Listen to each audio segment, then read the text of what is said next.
Well, today we are very lucky, and I feel very lucky to welcome to the show Neeti Khaitan, my good friend and entrepreneur and business person and pretty long-term friend. And entrepreneurs, business and finance. Hello and welcome, Neeti. Hello, Henry. How are you? Thanks for having I'm, I'm fantastic. So let's start out with something that may or may not be obvious. You have a American, but a slightly British pronunciation because I think the way you learned English. So you were not born in this country. You grew up in India. That's Uh, right. and I know because you told me, and I know because I met your family, and they are a very warm, supportive, loving, and also successful family. Having said that, you came over here all the way from India by yourself, where no one else had come over. And so could you talk a little bit about what it was like to grow up in India and then why you came to America and why you stayed in America and how's that? Absolutely, would love to. So, you've been to India with us and you know how amazing it is.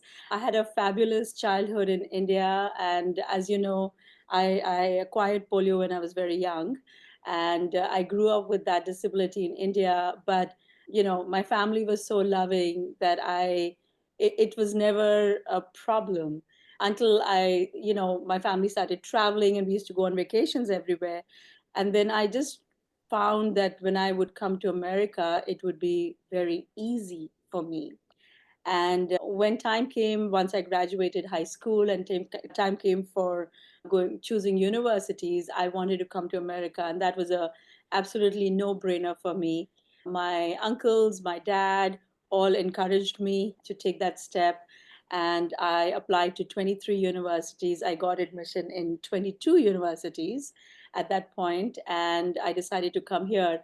And I always joke and I say that it was the country for me because I get front row parking everywhere, and the president of the country makes that special arrangement for me. I get to go in front of every line that there is.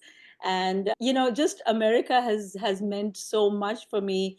It has meant freedom. It has meant spreading my wings. It has, when I want to go anywhere, I don't have to think about how will I get around in using my wheelchair, or how difficult would be, because I know that this country makes arrangements for that. I'm very grateful for people who planned it and who value that human. And I have a small example of, I'd come to India, from India to America, and I'd gone to Disneyland in LA. And I remember I'd gone with a bunch of my friends, and we were standing in the line, and a security guard came and said, "Oh, you don't have to stand in this line, come with me." And he took me to the exit of that ride. And I said, why is this?" He's like, "You don't have to wait in line, you can just come from the exit and we can get you in your wheelchair." And I was like, "Oh, that's pretty cool." So I stood there, and he's like, "Where are all your friends?" And I said, "They're in the line." He's like, "No, they can all go with you." And I was so amazed, and I said, "Why would you do that?" He said, "Why would you not have the same experience as any other human being enjoying with your friends on the same ride, and why would you want to go alone?"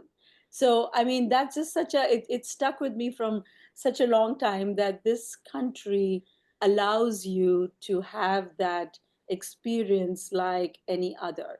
So that's, America to me is limitless. Well, you are always, I find, to be, while confident and successful business person, also humble. And I know one of your philosophies that I've heard you quote, and it's a common thought and common saying, but it's also different to actually implement it on a daily basis to make lemonade out of lemons.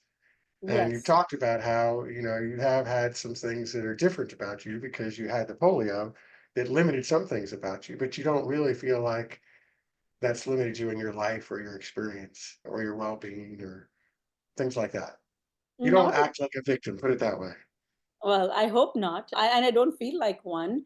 I just feel that, just growing up, and culturally, and as well as just a human being, when I say, making lemonade out of lemon, it's just such a cliched line, but in the true sense, all the things that I could count as things that could hold me back. For example, I remember when I was in university and I had to do a senior thesis, I had to present to a board of directors.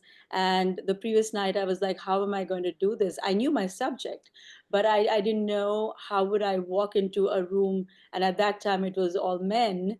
And being a woman, being from a different country, so minority, I was all of 4'11. I had an accent, I was dark skinned. How do I walk into a room full of men and how do I present myself? So, with the disability and everything. But then I realized, and one of my professors helped me realize that these exact same things that I mentioned are my lemons, and it's up to me to make lemonade out of it. It's up to me to walk into that room, smile and say, hi, this is Neeti, and present. And I've lived that all my life, and I found that through my life, I've never gone to a place or met a person that's not become my friend. And that's because it's your own mindset. If you have those limitations in your own mindset, then you're allowing the other person to see that, or to feel that as well. So I forget at times that I'm the one who needs help most of the time. If I see someone struggling, I feel like I should get up quickly and go and help them, not realizing that I can't sometimes. But it's about the mindset, and it's about all the things that you think are holding you back. How do you switch that? How do you make that switch in your mind to make it work for you instead of working against you?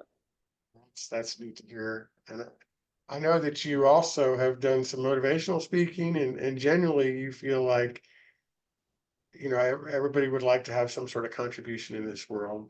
And one of yours, you feel like, is if you can be a catalyst for other people to be positive or to strive for things that they might not have strived for, achieve things they might not have strived, have relationships they might not have had, whatever the good things they are. And I guess you embody that. And you also, not that you run around and say that to people, Yeah. on a regular basis, but there have been some things when you've given your motivational speech. I mean, it wasn't like it was easy. You say, oh, well, I had polio when I was a kid. But I don't know if you want to touch briefly on, a year in the hospital and some various things that were genuinely difficult periods in your life. I would love to. And again, as I think about it, you know, I think my parents and especially my mom made it so easy for me that she never let me believe that I had a disability. She never let me pull back because I had a difficult time physically. So she made me so mentally strong that the physical disability didn't matter. It's mind over body. And, yes, I did have polio when I was 2 years old. It was because of a polio vaccination that was expired. So I was paralyzed head to toe. I was on a ventilator, and very, very, very slim chances of me surviving. But my parents said, we're going to keep her. And that's where the universe comes, where you want something, the universe, works for you to get it. And something or the other worked, and over time, and here I am today in America after how many 30 years. I'm driving, I'm living, I'm hopefully flourishing. I travel the world. And so yes, life has been, and I'm not going to belittle it. Every single moment, getting out of bed, standing up to brush your teeth, those little things that people take for granted is a task. But something that again, my mom has always taught me is figure it out. So the fact that you have to figure it out makes it easier. And so that's how my mind works. It's always plan B, C, and D, in case plan A doesn't work out. And you give plan A your 100%, but if it doesn't, then you automatically. So if I go, and you and I have been to many places, and we always have to figure it out, how to get into an event, or how to get into an auditorium, or wherever. And it's we work it out. Talking about the catalyst, I just really feel that there are a lot of people, we spend hours and days and finding out what is our purpose, what is the purpose of living this everyday life. What is the purpose? What are we trying to achieve? A lot of people think it's money, it's fame, it's success, it's, and success is defined by different things. For me, and I'm not trying to make it simpler than it is, but I really truly feel, and I really really believe in it, that if I'm able to even make a difference for one human being, and I don't feel to have these hefty goals of changing the society or the world, it's one human being one day at a time. If somebody's having a bad day and hearing my story, or me helping them in such, just changing that one moment of their life that they were down, I think I've achieved what I came here to do. So being that catalyst, and I understand the importance of help because I've always needed that. So I understand how gratifying it is to receive help. And so if I'm able to give somebody that help, it's a privilege. Let's go back to you graduated from college. You decided you want to stay in this country. Maybe you always knew that, but that was actually a decision point. And you went to work for a company, and then gradually you got involved with your family, and then talk about that and how that started in your first job and what you learned, and that resulted in a long-term part of your career. Absolutely. So when I graduated, I went to Pepperdine University in Malibu, and I had a good life there. And suddenly I had to decide whether I wanted to stay in the US or go back to India. And just like I say, I'm in love with America, also because of the way it thinks, but also practically it's practical for me. There are ramps, and there are it's just easier for me to live here and have a life. So I started work. So I found a job in a company which was a call center company out in Riverside, California, and I got a job which was just a very low to mid level managerial position. They were ready to sponsor me at that time, so I just took it. I didn't think anything about it. I started working in this call center company and very quickly learned how practically in everyday life work happened. It was not just from top down, it was how, operationally work happened. I learned that, and very quickly learned how the call center world worked. Went to my uncles and requested them to look into it, and very fortunate to have their support. They invested, and they bought a company out here in Texas, which is when I came from California to Texas. And so we bought a call center company. I was the CEO of that company, and we grew it fairly quickly. From there, we bought another company, and then my cousin brother was the chair of that company, and I worked with him. And under his leadership, I mean, we grew the company to 66,000 people, 29 countries in a short span of 8 years. And we were very fortunate to get a really good exit. And then from there, they went on to buy other companies. And then I started a company called Accelerate Consulting Inc. And what Accelerate does is I'm using the lemonade I made. So all the things that were, again, like I said, could hold me back. And that's, again, everything ties in, the lemonade, America, my love for it. The country of America gives you that opportunity. If you have these, if you are a minority, if you are a woman, if you have a disability, you're able to get special certification and licenses. And so I was able to get all these licenses, and now I use these licenses to do subcontracting work with partnering with other companies. And I do contingent work for staffing and payrolling. And I'm absolutely loving using all the things that could have been held against me as things that are now a plus to have.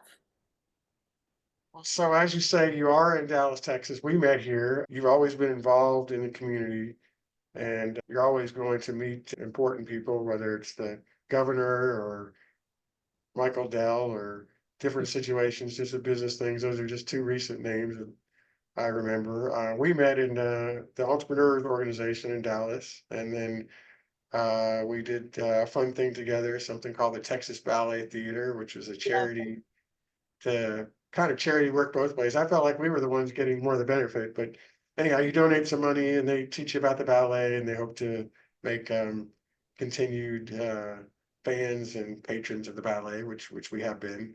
But you're also involved, and I'm gonna look at the list, and I can't even keep track of them all. But the Salvation Army, Girls Inc., Rainbow Day, and maybe not all these at the moment, but Yeah. Rainbow Days. We were in something called the Dallas Roundtable, which was an influential part of our lives for, I don't know, 5 or 10 years, a morning breakfast group.